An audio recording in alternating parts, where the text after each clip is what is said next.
Üdvözlöm hűséges nézőinket, akik a hajdani mesterek hibáiból igyekeznek tanulni a jelenben a jövő számára. Edgar Degas minden modern festő méltán tartja nagy elődjének. A mai adásunkban nagy úttörő számtalan erénye mellett koncentráljunk maradi hibáira. Nos, azt rövid szemlélés után is megállapíthatjuk, hogy Edgar fukarul mondhatni szűkmarkon vált a színekkel. Ez a balettosztályterem igencsak hideg-rideg környezet a tanulmányvágyó zsenge fuskák számára. Egy gyorsan, néhány alatt megszálló egyétegű beltéri falfestékkel villámgyorsan végigpróbálhatjuk, milyen inspiratív, barátságosabb színek illenének a tanteremhez.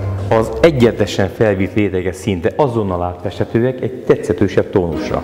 Ne feledjék, kedves festőtársaim, kísérletezzenek bátran, és kezük munkáját utókor dicséri.